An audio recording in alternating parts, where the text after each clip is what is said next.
میں نہ چاہنے کے باوجود اس سچ کی کڑواہٹ کو برداشت کرنے پر مجبور تھا۔ ممکن ہے خود ہاشمی صاحب نے ایک زیادتی کی تلافی کی ہو۔ ہاشمی صاحب نیک آدمی تھے، وہ سمجھتے تھے کہ شادو نے کتنی بڑی قربانی دی ہے۔ وہ شادو کے جذبات کو سمجھتے تھے اور اس کے مقصد کو سمجھتے تھے۔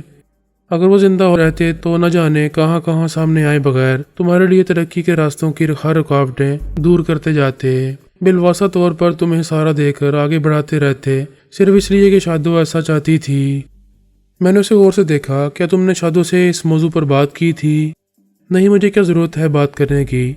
تم اتنے یقین کے ساتھ یہ سب بتا رہی ہو مجھے، میں نے کہا۔ مجھے ماسی ہیر نے بتایا ہے، ڈاکٹر رانچا سے معلوم ہوا ہے۔ ہم شادو کے آفس میں ایک ساتھ گئے تھے۔ ان کی باتوں سے میں نے اندازہ لگایا کہ شادو نے نہ تم سے بے وفائی کی تھی اور نہ تمہیں دھوکہ دیا تھا۔ یہ پیسے کا لالچ نہیں تھا۔ ہاشمی صاحب نے اسے اور تمہیں پناہ فراہم کی تھی اور تمہیں شاہ جی کی جارحانہ عزائم سے محفوظ رکھا تھا۔ وہ خود کیا کر سکتی تھی تمہارے لیے؟ اس نے ہاشمی صاحب کی دولت اور اثر رسوخ کی طاقت کو تمہارے لیے استعمال کیا۔ میں نہیں مان سکتا یہ بات۔ اس سے ہاشمی صاحب نے باقاعدہ ورگلایا، اپنی دولت مندی کی چکا چوند سے اور شاہانہ زندگی کے عیش و آرام سے پھانس لیا۔ اس بڈھے کا دل آ گیا شادو پر۔ اس نے یہ بھی نہیں دیکھا کہ وہ امانت تھی میری۔ اس نے کیوں شادی کے لیے کہا شادو سے؟ خود شادو نے تو نہیں کہا ہوگا ہاشمی صاحب مجھ سے شادی کر لو، کیونکہ میں نصر کی امداد کرنا چاہتی ہوں اور یہ قربانی اس کے اچھے مستقبل کی خاطر دے رہی ہوں۔ نیلم نے کہا، میں مانتی ہوں کہ اس خواہش کا اظہار ہاشمی صاحب کی طرف سے ہوا ہوگا، مگر شادو انکار بھی کر سکتی تھی۔ یہ کوئی زبردستی کی شادی نہیں تھی اور ہاشمی صاحب بیوقوف نہیں تھے کہ بعد میں شادو کے اشاروں پر تمہاری امداد کرتے رہتے۔ وہ سمجھ گئے ہوں گے کہ شادو نے اپنی قربانی کس لیے دی تھی۔ اگر وہ عام بڈھوں کی طرح تمہیں اپنا رقیب سمجھتے، تم سے حسد کرتے اور شادو پر شک کرتے تو اس کی زندگی کو جہنم بنا دیتے۔ یہ کہتے کہ تم کیا بیوقوف سمجھتی ہو مجھے، شادی مجھ سے کی اور محبت ناصر سے کرتی ہو۔ یہ ایک حقیقت تھی جسے انہوں نے قبول کر لیا۔ اگر شادو بعد میں بھی تم سے ملتی یا تم سے کوئی تعلق رکھتی تو وہ اپنے مقصد میں ناکام ہو جاتی، مگر وہ پوری طرح ہاشمی صاحب کی وفادار بیوی بن کے رہی۔ انہوں نے یقیناً اس پر دن رات نظر رکھی ہوگی اور قائل ہو گئے ہوں گے کہ شادو کی قربانی میں کوئی دھوکہ نہیں، کوئی بدنیتی نہیں۔ اس طرح ان کے دل میں شادو کی عزت بڑھ گئی ہوگی۔ آخر تم شادو کی طرف سے یہ صفائی کیوں پیش کر رہی ہو؟ میں تمہیں یہ سمجھانا چاہتی ہوں کہ تمہارے دل سے بدگمانی کا کانٹا نکل جائے، تمہیں یقین آ جائے کہ شادو نے محبت کی انتہا میں ایک فیصلہ کیا تھا، لالچ میں نہیں۔ ایسا کرتے وقت اسے یہ خیال نہیں آیا کہ میرے لیے اس فیصلے کا عذاب کتنا سخت ہوگا۔ میں نے کہا، تم سے زیادہ سخت عذاب تو خود اس نے اپنے لیے قبول کیا۔ دوہرا عذاب تھا اس کے لیے، روح کا الگ اور جسم کا الگ۔ تم یہ کیوں نہیں سمجھتے کہ اس کے لیے ہاشمی صاحب کی بیوی بن کے رہنا ایک مسلسل آزمائش تھی جس میں اسے ثابت قدم رہنا تھا؟ وہ تمہیں بھول بھی نہیں سکتی تھی۔ دیکھ لو، یہ تیسرا موقع ہے جب اس نے اپنے عمل سے اپنی محبت کا ثبوت فراہم کیا۔ اسے آج بھی محبت ہے تم سے اور شاید پہلے سے زیادہ ہے، لیکن وہ اپنی محبت کو کبھی تمہاری ترقی کی راہ میں رکاوٹ نہیں بننے دے گی۔ میں نے لاجواب ہو کے کہا، اچھا لعنت بھیجو شادو پر۔ اس کا موڈ خراب ہونے لگا۔ آدمی کو حقیقت سے آنکھیں چرا کے کچھ نہیں ملتا، سوائے پشیمانی اور پریشانی کے۔ جو بات ہے وہ تمہارے نہ ماننے سے ختم نہیں ہوگی۔ میں نے کہا، بات ہو رہی تھی ڈاکٹر رانجھا اور ماسی ہیر کے نہ آنے کی۔ وہ یہاں نہیں آ سکتے۔ کیوں نہیں آ سکتے؟ میں نے تیز لہجے میں پوچھا۔ اس لیے کہ میں نے منع کر دیا ہے، تمہاری حفاظت کے خیال سے۔ جھوٹ بولتی ہو تم۔ اب ان کی یا میری زندگی کو کسی سے خطرہ لاحق نہیں ہے۔ میں اٹھ کے کھڑا ہو گیا۔ اگر وہ نہیں آ سکتے یہاں تو کوئی بات نہیں، میں تو جا سکتا ہوں ان سے ملنے کے لیے، اور تم مجھے روکنے کی کوشش بھی مت کرنا۔ اس نے بے بسی سے کہا، دیکھو اب رات ہو گئی ہے۔ کیا رات کو باہر نکلنے پر حکومت کو اعتراض ہوگا یا خلاف شرع ہے؟ تم کو نہیں جانا تو مت جاؤ۔ اچھا ٹھہرو، ایک بات سنو، کل جائیں گے ہم۔ میرا وعدہ ہے کہ میں خود تمہیں لے جاؤں گی۔ اس نے اس طرح کہا کہ میری ساری مزاحمت ختم ہو گئی۔ میں پھر بیٹھ گیا۔ تم کچھ چھپانا چاہتی ہو مجھ سے؟ ایسی تو کوئی بات نہیں، تم بچے تو نہیں ہو، کوئی بات بھی کب تک چھپی رہ سکتی ہے تم سے؟ بس آج میں چاہتی ہوں کہ تم آرام کرو، کل تک تمہاری طبیعت بھی ٹھیک ہو جائے گی۔ تمہیں دن میں بخار تھا۔ میں نے کہا، کیا بات ہے، تم اتنی مصروف اداکارہ ہو، اتنے پرستار ہے تمہارے، فلمی دنیا میں بھی تمہیں ہر جگہ بلایا جاتا ہوگا، لوگ تم سے ملنے کے بہانے تلاش کرتے ہوں گے، مگر میں دیکھ رہا ہوں کہ تم شام کے وقت بھی گھر میں فارغ بیٹھی ہو، نہ کوئی فون نہ ملاقاتی۔ اس نے گہری ٹھنڈی سانس لی اور صوفے پر نیم دراز ہو گئی۔ اگر میں ایسا نہ کروں تو میرے لیے جینا مشکل کر دیں لوگ۔ میں صرف شوٹنگ پر شیڈول کے مطابق جاتی ہوں، اس کے بعد گھر۔ فلم انڈسٹری میں مشکل سے 4-5 لوگ ایسے ہیں جن سے میرے مراسم ہیں، وہ میرے گھر آ جاتے ہیں اپنی فیملی کے ساتھ، کبھی میں چلی جاتی ہوں۔ اس کے سوا نہ میں کسی سے ملتی ہوں، نہ کسی کا دعوت نامہ قبول کرتی ہوں، نہ کوئی بیان دیتی ہوں اور نہ انٹرویو۔ اخبار والوں نے مجھے مغرور اور بد دماغ مشہور کر رکھا ہے، مگر وہ میرے خلاف کوئی سکینڈل نہیں کھڑا کر سکتے کہ میں فلاں ایکٹر کے ساتھ پینگے بڑھا رہی ہوں، فلاں پروڈیوسر مجھ پر بہت مہربان ہے، فلاں ہدایت کار کے ساتھ میں لندن گئی تھی شاپنگ کے لیے۔ کسی سے مسکرا کے کچھ دیر بات کرنے پر افسانے بن جاتے ہیں کہ افیئر چل رہا ہے، منگنی ہو رہی ہے، شادی ہونے والی ہے۔ گھر میں رہ کے میں ایسی افواہوں اور رسوائیوں کی اذیت سے محفوظ ہوں۔ یہ کاروباری معاملات بابا جی طے کرتے ہیں، فون پر بھی وہی بات کرتے ہیں اور باہر کے مسائل سے بھی نمٹتے ہیں۔ معلوم نہیں کیوں مجھے ایسا محسوس ہو رہا تھا جیسے نیلم مجھے باتوں میں لگا کے میرا دھیان دوسری باتوں سے ہٹانا چاہتی تھی۔ میری طبیعت اس حد تک خراب نہیں تھی کہ میں بستر سے اٹھ بھی نہ سکوں۔ وہ اپنی گاڑی میں کہیں بھی لے جانا چاہتی تو لے کر جا سکتی تھی۔ حفاظت والا بہانہ بالکل فضول تھا۔ اگر بڑے ملک صاحب نے میری خطا معاف کر دی تھی تو مجھے پھر کس سے خطرہ لاحق ہو سکتا تھا؟ میرا دنیا میں کوئی دشمن نہیں تھا، ایک خطرناک دشمن شاہ جی تھا، وہ مر چکا تھا۔ وسیم کے ساتھ میری دشمنی حالات نے ختم کر دی تھی۔ وسیم کا خیال آیا تو مجھے یہ بھی خیال آیا کہ آخر بڑے ملک صاحب نے اس کے ساتھ کیا سلوک کیا جو ان کے خیال میں اصل مجرم تھا۔ ان کی نظر میں تو ہم بھی خطاوار تھے، مگر اس لیے بخشے گئے تھے کہ ہم نے وسیم کے ساتھ غلط وقت پر پنگا لیا اور بلا وجہ اس معاملے میں ملوث ہو گئے۔ مگر اصل ذمہ داری وسیم پر عائد ہوتی تھی جس نے مال وصول کیا تھا اور پھر تصدیق کے بغیر کسی غیر متعلقہ شخص کے حوالے کر دیا تھا۔ انصاف کی بات تو یہ تھی کہ وسیم نہ مال دینے والے کو جانتا تھا نہ پہچانتا تھا، پھر وہ شناختی تصدیق کیسے کرتا؟ مگر جیسے بلا ارادہ قتل بھی قتل ہی ہوتا ہے، ایسے ہی بڑے ملک صاحب کے نزدیک نقصان بہرحال نقصان تھا، خواہ کسی سے نادانستہ طور پر ہوا ہو یا کسی نے جانتے بوجھتے پہنچایا۔ زبردست کے سامنے دلیل کیسی؟ بڑے ملک کے سوال کا وسیم بھی کیا جواب دے سکتا تھا؟ اس نے کہا ہوگا کہ میں کوئی بات سننا نہیں چاہتا، میرا مال کہاں ہے؟ اب وسیم ان بڑے ملک کو الزام دے کہ جناب آپ کے اپنے بندے بھروسے کے قابل نہیں، آپ ہی کے کسی غدار نمک حرام نے دشمنوں کو مخبری کی، لیکیج آپ کے نظام میں ہے۔ قصوروار وہ ہیں جنہوں نے مال مجھے بتائے بغیر میرے سپرد کر دیا، مگر نہ مجھ پر نظر رکھی اور نہ مجھے یہ بتایا کہ مال کسے دینا ہے۔ وہ خود دیر سے پہنچے، دشمن مستعد تھا کہ پہلے ہی مال لے اڑا، قصور میرا کیسے ہو گیا؟ لیکن ملک کی بے عزتی ہوئی تھی، اس کا اعتبار خراب ہوا تھا اور دشمنوں کی کامیابی اس کی ناکامی بن گئی تھی۔ اسے کسی نہ کسی کو غلطی اور کوتاہی پر سزا دینی ہی تھی۔ وسیم سے پہلے ہم پکڑے گئے تھے یا ہم سے پہلے وسیم پکڑا گیا، یہ بات بڑے ملک سے کون پوچھ سکتا تھا؟ ہم نے تو خدا کا شکر ادا کیا کہ ہماری جان بچ گئی۔ بعد میں یقیناً ملک نے اپنے بندوں کی خبر بھی لی ہوگی کہ اوے آ جاؤ سب سالے، ابھی پتہ چل جائے گا کہ کون نمک حرام اور غدار ہے۔ میں سوچ رہا تھا کہ وسیم کے سارے تھانے دار سے بات کروں، وہ میرا احسان مند تھا، میں نے اس کی زندگی بچائی تھی اور اس کی بہن کا سہاگ اسے لٹا دیا تھا۔ تھانے میں روایتی پولیس انسپکٹر کی شخصیت رکھنے والا بشیر چودھری اپنے گھر میں اور خاندانی رشتوں کے معاملے میں عام آدمی کے لیول پر آ جاتا تھا۔ تمام قانونی اور غیر قانونی اختیارات رکھنے کے باوجود وہ ایک بے بس اور مجبور شخص نظر آتا تھا۔ اس سے پہلے کہ میں بشیر چودھری کو فون کرتا، چھوٹے ملک صاحب کی گاڑی گیٹ میں داخل ہوئی اور پورس میں رک گئی۔ میں نے اسے کھڑکی کے ہٹے ہوئے پردوں سے کار سے نکل کر اندر آتے دیکھا۔ ملک ہے نا؟ نیلم نے سوالی نظروں سے مجھے دیکھا۔ میں جانے کے لیے اٹھا، ہاں میں جاتا ہوں اپنے کمرے میں۔ نہیں بیٹھو تم یہاں ناصر۔ نیلم نے اندر کے ایک دروازے کا رخ کیا۔ ملک کو بتا دینا کہ میری طبیعت ٹھیک نہیں اور میں سو رہی ہوں۔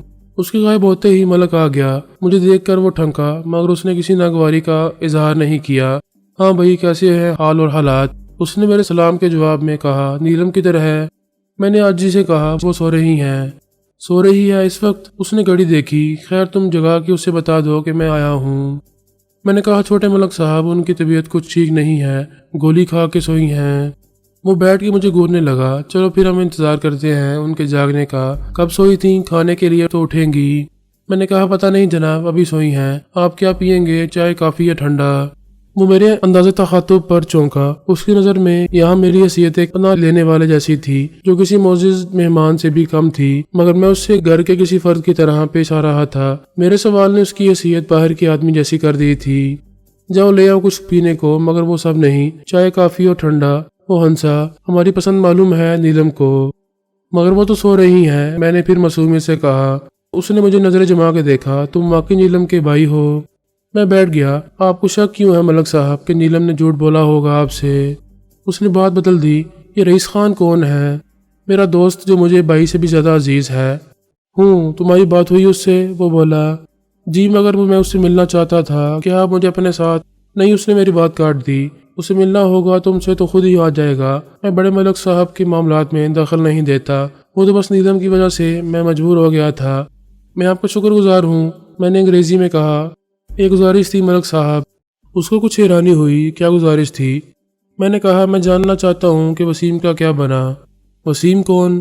میں نے کہا بڑے ملک صاحب کی نظر میں اصل مجرم وہی تھا، کیونکہ ان کا مال اسی کے حوالے کیا گیا تھا۔ چھوٹے ملک نے غصے سے کہا، دیکھو اتنا کافی ہے کہ انہوں نے میرے کہنے پر تمہاری جان بخشی کر دی، اب حد سے آگے مت بڑھو، اپنی اوقات میں رہو، سمجھے؟ میں نے سر ہلایا۔ جی چھوٹے ملک صاحب۔ جاؤ میرے لیے چائے لاؤ، اس نے مجھے حکم دیا، اور کچھ کھانے کو۔ میں نے ہاتھ بڑھا کے بٹن دبایا۔ جب سگرا آئی تو میں نے کہا، سگرا ملک صاحب چائے پینا چاہتے ہیں اور بھوکے بھی ہیں۔ سگرا کے جاتے ہی اس نے سخت لہجے میں کہا، کیا بات ہے، تم اپنے آپ کو اس گھر کا مالک سمجھنے لگے ہو؟ میں نے اس کی آنکھوں میں آنکھیں ڈال کے نرمی سے کہا، بہن کا گھر بھائی کا بھی ہوتا ہے چھوٹے ملک صاحب، جب تک وہ شادی کے بعد اپنے گھر کی نہ ہو جائے۔ وہ کچھ دیر مجھے گھورتا رہا، پھر ایک دم اٹھا اور کچھ کہے بغیر باہر چلا گیا۔ چند سیکنڈ بعد میں نے اس کی گاڑی کے سٹارٹ اور پھر روانہ ہونے کی آواز سنی۔ نیلم نے اندر سے کہا، ویری گڈ، اچھا ٹالا تم نے اسے، آج میرا اس سے ملنے کا بالکل موڈ نہیں تھا۔ میں نے کہا، کیا تم دروازے کے پیچھے سے سب سن رہی تھی؟ آج وہ بڑا موڈ بنا کے آیا ہوگا اپنے احسان کی قیمت وصول کرنے، چلو اس خوشی میں کہیں باہر چل کے کھانا کھاتے ہیں، ہمت ہے؟ وہ بولی۔ ہمت تو ہے مگر کپڑے نہیں ہیں اس قابل۔ میں نے کہا، کپڑے بہت، آؤ میرے ساتھ۔ اس کے گیسٹ ہیڈ کی وارڈروب میں 4 مردانہ قمیض پتلون، 2 سوٹ اور 2 نائٹ سوٹ لٹکے ہوئے تھے، شلوار قمیض کے بھی 2 سوٹ ڈرائی کلین ہوئے رکھے تھے۔ میں نے انہی کو ترجیح دی تاکہ پیمائش میں تھوڑا بہت فرق محسوس نہ ہو۔ قمیض پتلون یا سوٹ کے بالکل فٹ آنا ضروری تھا اور مجھے ان کو پہن کے دیکھنا پڑتا۔ نیلم کے ساتھ ڈنر کے لیے جانے کی خوشی اس لیے تھی کہ مجھے باہر نکلنے کا موقع مل رہا تھا اور میں نیلم کو مجبور کر سکتا تھا کہ وہ ڈاکٹر رانجھا اور ماسی ہیر کے گھر کی طرف چلے۔ نیلم نے تیاری میں زیادہ اہتمام نہیں کیا اور صرف 10 منٹ میں لباس تبدیل کر کے نکل آئی۔ سفید پھولوں والی سیاہ شلوار قمیض کے ساتھ بالوں کی پونی ٹیل بنائے وہ فلمی دنیا کا کوئی سپر سٹار نہیں، ایک عام سی کالج کی لڑکی نظر آتی تھی۔ اس کا فطری انداز حسن بہرحال نگاہوں کو خیرہ کرتا تھا۔ میک اپ کے بغیر کیسی لگ رہی ہوں میں؟ وہ کندھے پر بیگ جلاتے ہوئے مسکرائی۔ میں نے کہا، اس سادگی پہ کون نہ مر جائے، اے خدا۔ وہ یہی سننا چاہتی تھی۔ وہ بہت خوش نظر آ رہی تھی اور اس کے جذبات کا احترام مجھ پر لازم تھا۔ میں نے ڈاکٹر رانجھا اور ماسی ہیر سے ملنے کی خواہش کا اظہار واپسی تک ملتوی کر دیا۔ پوسٹ میں ڈرائیور چمکتی دمکتی گہرے نیلے رنگ کی ہونڈا کارڈ کو محض عادتاً مزید چمکانے میں مصروف تھا۔ نیلم کو دیکھتے ہی اس نے آگے والا دروازہ کھولا۔ نیلم نے سر کو نفی میں ہلایا، وہ چھوٹی گاڑی لاؤ۔ ڈرائیور کچھ مایوس ہوا مگر اس نے حکم کی تعمیل کی۔ وہ گاڑی کو ریورس گیئر میں واپس لے گیا اور چند منٹ میں ایک سفید رنگ کی سوزوکی FX لے آیا۔ جب میں چھپ کے کہیں جاتی ہوں تو یہ غریبانہ سی گاڑی استعمال کرتی ہوں۔ ہونڈا کارڈ ابھی نہیں آئی ہے، سب کی نگاہوں میں آتی ہے اور گاڑی کو دیکھنے والے جب مجھے دیکھتے ہیں تو مجمع لگ جاتا ہے، وہ بولی۔ ڈرائیور نے پھر اس کے لیے آگے والا دروازہ کھولا تھا مگر وہ پیچھے میرے ساتھ بیٹھ گئی۔ شادمان سے نکل کے ڈرائیور نے پوچھا، کہاں چلے میڈم؟ اس نے میری طرف دیکھا۔ جی تو چاہتا ہے کہ لکشمی کی طرف چلے مگر وہاں سب فلمی دنیا والے مل جائیں گے، 5 اسٹار ہوٹلوں سے تو ویسے بھی بیزار ہوں میں، کیا خیال ہے مزنگ چنگی چلیں؟ میں نے کہا، بشیر مچھلی والے کی طرف رش بہت ہوگا، تو پھر گوال منڈی چلتے ہیں، واپسی پر پرانی انارکلی سے فلودہ کھائیں گے، وہ بچوں کی طرح ہنسی۔ تقریباً 1.5 گھنٹے بعد جب ہم واپس آ رہے تھے تو میں نے کہا، نیلم کیا حرج ہے اگر ایک نظر ڈاکٹر رانجھا اور ماسی ہیر کو بھی دیکھ لیں؟ اس کی مسکراہٹ کافور ہو گئی۔ ابھی اسی وقت؟ میں نے کہا، زیادہ دیر تو نہیں ہوئی، 11 بجے ہیں۔ اس نے کہا، وہ سو چکے ہوں گے۔ پھر کیا ہوا، جگہ لیں گے؟ میں نے کہا، کتنے خوش ہوں گے وہ تمہیں میرے ساتھ دیکھ کے۔ میں نے کہا تھا کہ کل چلیں گے لیکن اب نکلے ہیں تو آج کا کام کل پر کیوں چھوڑیں؟ میں نے کہا اور نیلم کی رضامندی کے فیصلے کو نظر انداز کرتے ہوئے ڈرائیور کو ہیر کلینک کا پتہ سمجھا دیا۔ نیلم نے اعتراض یا احتجاج نہیں کیا مگر اس کا لطف ختم ہو گیا۔ وہ خاموش اور متفکر نظر آنے لگی اور اس کا سبب بھی مجھے کچھ دیر بعد معلوم ہو گیا۔ آگے جا کے ڈرائیور کچھ کنفیوز ہونے لگا تو میں نے اس کی رہنمائی کی اور 10 منٹ بعد گاڑی روکنے کو کہا۔ ہیر کلینک کی اوپر والی منزل تاریک پڑی تھی۔ وہ یقیناً سو گئے تھے۔ جو کار میں نے چند روز پہلے ڈاکٹر رانجھا کے ساتھ جا کے خریدی تھی وہ اوپر جانے والے زینے کے سامنے سڑک کے کنارے موجود تھی۔ آس پاس کا سارا علاقہ تاریکی میں ڈوبا ہوا تھا کیونکہ یہاں اسٹریٹ لائٹس کے کھمبے تو موجود تھے مگر ان کے بلب فیوز ہو چکے تھے یا ٹوٹ گئے تھے اور انہیں بدلنے کی ضرورت کسی نے محسوس نہیں کی تھی۔ میں نے کئی بار کال بیل بجائی مگر اوپر کی منزل پر خاموشی کا تسلط برقرار رہا۔ کوئی آہٹ یا قدموں کی چاپ تک سنائی نہ دی جس سے پتہ چلتا کہ کوئی دروازہ کھولنے اترا ہے۔ امید تو مجھے یہ تھی کہ ڈاکٹر رانجھا اوپر کٹہرے کی دیوار پر سے جھانک کر پوچھیں گے کہ بھائی کون آ گیا ہے خیر سے آدھی رات کو۔ پھر اچانک میں نے ایک اور بات نوٹ کی، سڑک پر تو نہ جانے کب سے روشنی نہیں تھی مگر ہیر کلینک کے سائن بورڈ پر ایک بلب رات پر ضرور روشن رہتا تھا۔ اب یہ بلب ہی نہیں، ہیر کلینک کا سائن بورڈ بھی غائب تھا۔ میرا دل بیٹھنے لگا۔ اپنی آنکھوں پر اعتبار نہ کرنے کی کوئی وجہ نہ تھی۔ 18 فٹ لمبا 4 فٹ چوڑا وہ بورڈ یوں اس عمارت پر نمایاں نظر آتا تھا جیسے دلہن کے ماتھے پر ٹیکا۔ وہ بورڈ اب وہاں نہیں تھا۔ کلینک کے دونوں دروازے بند تھے اور ان میں پرانے قفل پڑے ہوئے تھے۔ میں نے پلٹ کے کار میں بیٹھی ہوئی نیلم کو دیکھا اور پھر اپنا ہاتھ گھنٹی پر رکھ دیا۔ اس خاموشی میں گھنٹی کی آواز صاف سنائی نہ دینے کا مطلب یہ تھا کہ گھنٹی خراب ہے یا بند پڑی ہے، اس کا سوئچ آف ہے۔ شاید پوری عمارت کا مین سوئچ آف تھا۔ جب لوگ گھر سے جاتے ہیں تو مین سوئچ ایسے ہی آف کر جاتے ہیں، یہ احتیاط کا تقاضا ہے۔ اور پھر جب بجلی استعمال کرنے والا ہی کوئی نہ ہو، مین سوئچ کو آن رکھنے کا کیا فائدہ؟ اس گھر کے مکین بھی کہیں چلے گئے تھے، شاید ہمیشہ کے لیے جگہ چھوڑ گئے تھے۔ میں نے پریشانی کے عالم میں گاڑی کا رخ کیا۔ نیلم یہاں تو کوئی بھی نہیں ہے، اس نے مجھ سے نظر ملائے بغیر کہا۔ ہاں ایسا ہی لگتا ہے۔ میں نے اس پر نظر جما کے کہا، تم میرے سامنے ایکٹنگ مت کرو، تمہیں معلوم تھا؟ نہیں، مجھے اس کا ڈر تھا، نیلم نے اعتراف جرم کے انداز میں کہا۔ میں نے پلٹ کے اپنے اجڑے ہوئے چمن کو دیکھا۔ باہر آنے سے پہلے ہی اسے خزاں کی نظر لگ گئی تھی۔ نیلم، میں نے کہا تھا نا کہ تم مجھ سے کچھ چھپا رہی ہو۔ وہ خاموش رہی۔ اس لیے تم مجھے روک رہی تھی، ہے نا یہی بات؟ نیلم نے بڑی مشکل سے کہا، آئی ایم سوری ناصر، مگر اس میں میرا کوئی قصور نہیں۔ تمہاری طبیعت ٹھیک نہیں تھی، تم زیادہ اپسیٹ ہو جاتے۔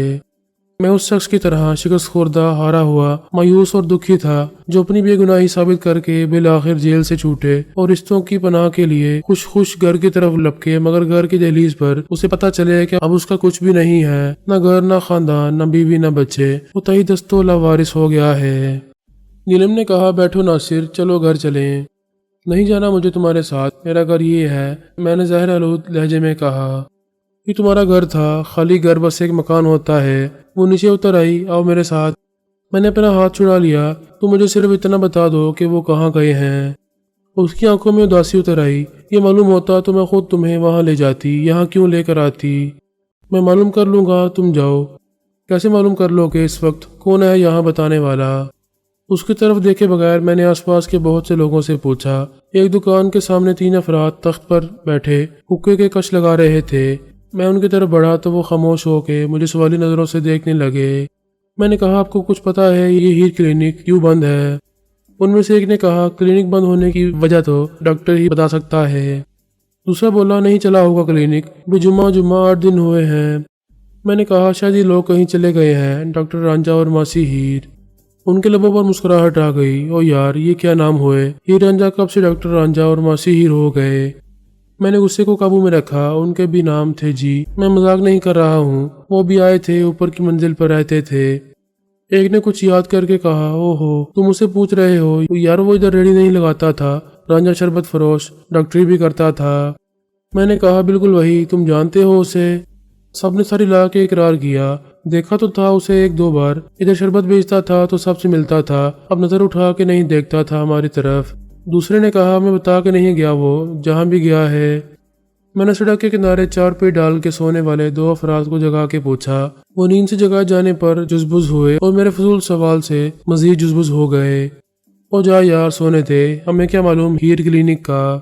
پھر میں نے 2 گھڑوں کی گھنٹی بجائی۔ باہر آنے والوں نے نسبتاً شرافت سے کام لیا اور غالباً میرے شائستہ لہجے اور پریشان چہرے کو دیکھتے ہوئے مجھے یہ مشورہ دیا کہ اس علاقے میں ایک اور ہومیوپیتھک ڈاکٹر بھی ہے، ایمرجنسی ہے تو میں اس کے پاس چلا جاؤں۔ ہیر کلینک کے بارے میں وہ کچھ نہیں جانتے تھے۔ میں مایوس لوٹ رہا تھا کہ مجھے ایک بیٹھک کے بند روزے کی جھری سے روشنی جھانکتی نظر آئی۔ اندر سے ٹیپ یا ریڈیو پر گانے کی آواز بھی سنائی دے رہی تھی، تو میں نے دروازے کو دستک دی۔ صرف نکر پہنے ایک نوجوان باہر آیا۔ میرے سوال پر اس نے کہا، لو جی، وہ تو کیا کہتے ہیں، دکان اپنی بڑھا گئے، تم اسی کو پوچھ رہے ہو نا، وہ جو گدھ کی شکل کا گنجا، موٹے شیشوں والی اینک لگا کے اور ٹائی باندھ کے ادھر بیٹھتا تھا، ڈاکٹر رانجھا۔ لوگ کہتے ہیں پہلے ادھر ریڑھی پر ٹھنڈیائی بیچتا تھا۔ لو جی، رب نے خیر کی، ورنہ میں دوائی لینے گیا تھا اس سے، وہ تو پاگل تھا، اچھا ہوا دوا نہیں کھائی میں نے۔ میں نے کہا، وہ میرا چاچا تھا، اب بتاؤ۔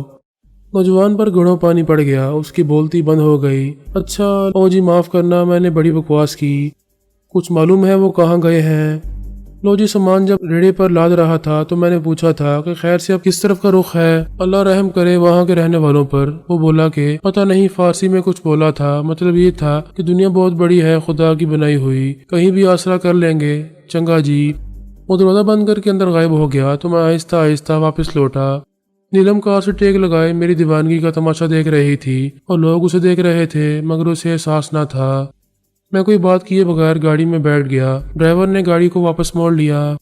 مایوسی سے اور دکھ سے میری آنکھوں میں آنسو آ گئے۔ نیلم نے میرا سر اپنے کندھے سے لگا لیا۔ میں پھوٹ پھوٹ کے رونے لگا۔ وہ چلے گئے، چھوڑ گئے مجھے، میں پھر یتیم ہو گیا۔ مجھے اپنا بیٹا سمجھنے لگے تھے وہ، ماں باپ سے زیادہ پیار دیا تھا انہوں نے مجھے۔ میرا دکھ انہیں دکھ ہی کر دیتا تھا اور میں ان کے لیے کچھ کرتا تھا تو وہ خوشی سے رونے لگتے تھے۔ میرا دل چاہتا تھا کہ میں انہیں سارے زمانے کی خوشیاں دوں، مگر اس سے پہلے ہی سب ختم ہو گیا۔ میں ان کے لیے کچھ بھی نہ کر سکا۔ وہ مجھ سے ناراض ہو کے چلے گئے۔ انہوں نے مجھے صفائی پیش کرنے کا موقع بھی نہیں دیا۔ انہوں نے سمجھ لیا کہ وہ جس بیٹے کو فرشتے کی طرح معصوم سمجھتے تھے وہ شیطان تھا۔ وہ میرے کالے کرتوتوں کی کمائی پر لعنت بھیج کے مجھے چھوڑ گئے۔ میں سارا راستہ روتا رہا اور بولتا رہا اور نیلم میرے سر کو تھپکتی رہی اور مجھے تسلی دیتی رہی، حوصلے کی تلقین کرتی رہی، صبر سے کام لینے کو کہتی رہی۔ ہم انہیں تلاش کر لیں گے ناصر، ایسی مایوسی کی کوئی بات نہیں۔ مانا کہ لاہور بہت بڑا شہر ہے جہاں 50 لاکھ انسان رہتے ہوں، وہاں کسی کا پتہ آسانی سے نہیں چلتا، مگر وہ ڈاکٹر ہے، کہیں تو کلینک کھولے گا۔ میں نے کہا نیلم وہ اس شہر کو چھوڑ کے بھی جا سکتے ہیں، اس خیال سے کہ میں ان کو تلاش کر لوں گا۔ وہ میری صورت دوبارہ دیکھنا نہیں چاہتے، میں بڑا گناہ گار ہوں، مجرم ہوں ان کا۔ انہیں تھوڑے دن کا سکھ دیا اور ہمیشہ کے دکھ میں ڈال دیا۔ جب وہ سوچتے ہوں گے کہ وہ مجھ سے نہ ملے ہوتے تو اچھا ہوتا۔ محرومی کی زندگی جوان کا مقدر تھی، اسی پر قناعت کرتے تو آج کسی چیز کے چھن جانے کی اذیت سے دو چار نہ ہوتے۔ جب خدا نے ہی اولاد نہیں دی تھی تو پھر کسی کو اپنا بیٹا سمجھنے کی غلطی کیوں کی؟ گھر پہنچ کے بھی میرے آنسو خشک نہیں ہوئے۔ نیلم کی ہمدردی اور تسلی لا حاصل تھی۔ مجھے شدت سے احساس تھا کہ میری وجہ سے ڈاکٹر رانجھا اور ماسی ہیر کو یہ دن دیکھنا پڑا۔ وہ سمجھتے تھے کہ انہوں نے خوش قسمتی سے وہ سب کچھ پا لیا جس کے وہ صرف خواب دیکھ سکتے تھے۔ ایک جوان بیٹا مل گیا جس نے ان کے سکھ کے سپنے سچ کر دیے تھے، لیکن انہیں اپنے خواب کی تعبیر پر یقین آنے لگا تو اچانک سب ختم ہو گیا۔ اس انکشاف سے انہیں کتنا صدمہ ہوا ہوگا کہ ان کا بیٹا جرائم پیشہ لوگوں کا اعلی کار ہے۔ اس نے جو کچھ انہیں خرید کر دیا تھا وہ سب حرام کی کمائی سے خریدا تھا۔ رئیس جیسے لوگوں کی صحبت انہیں پہلے بھی پسند نہ تھی۔ وہ مجھے اس کی چنڈال چوکڑی سے دور رکھنے کے لیے سمجھاتے رہتے تھے۔ انہوں نے میرے دماغ سے انتقام کا بھوت اتارنے کی کوشش بھی بہت کی تھی۔ وہ ڈرتے تھے کہ کہیں میں وسیم کو یا ہاشمی صاحب کو قتل نہ کر دوں۔ میں راتوں کو غائب رہتا تھا تو وہ سو نہیں پاتے تھے۔ اب انہیں معلوم ہو گیا تھا کہ میرے کیا دندے تھے۔ اتنا پیسہ میرے پاس کہاں سے آتا تھا کہ میں نے ان کے لیے پہلے ایک مکان کرائے پر حاصل کیا، پھر وہی مکان خرید لیا۔ اس کے بعد تو جیسے مجھ پر دولت برسنے لگی۔ میں نے انہیں ہیر کلینک اس کے اوپر اپنا گھر فراہم کر دیا۔ اس گھر میں ٹی وی، فرنیچر، قالین اور پردے سب لا کے بھر دیے، یہاں تک کہ انہیں ایک کار بھی لا دی۔ بظاہر میں کوئی اتنا بڑا بزنس نہیں کرتا تھا، کسی رشوت خور محکمے کا افسر نہیں تھا، میری آمدنی کا کوئی ذریعہ نظر نہیں آتا تھا۔ اس کے باوجود میں نے لاکھوں خرچ کیے تو کیسے؟ کچھ دیر بعد جب میں پرسکون ہو گیا تو میں نے نیلم سے پوچھا کہ انہیں بھی بڑے ملک صاحب نے طلب کیا تھا۔ اگر کیا تھا تو مجھے نہیں معلوم، مگر میرا خیال ہے کہ بلایا ہوگا۔ وہ بلواتے نہیں، اٹھواتے ہیں، اور ان کی پوچھ گچھ کا انداز بھی شریفانہ نہیں ہوتا۔ ضرور انہوں نے شدت سے کام لیا ہوگا، یہ معلوم کرنے کے لیے کہ ناصر تمہارے ساتھ رہتا تھا، اس سے ملنے کون لوگ آتے تھے، کہ وہ کبھی کوئی چیز چھپانے کے لیے گھر لایا تھا، ایک سوٹ کیس۔ وہ کیا کرتا تھا، اتنا پیسہ کہاں سے آتا تھا اس کے پاس؟ وہ یتیم خانے کا لاوارث لونڈا، میٹرک پاس، جس کے نہ کوئی آگے نہ پیچھے، اس نے تمہارے لیے یہ سب کچھ کیسے کیا آخر؟ نیلم کی خاموشی نے گویا میرے اندیشوں کی تائید کر دی۔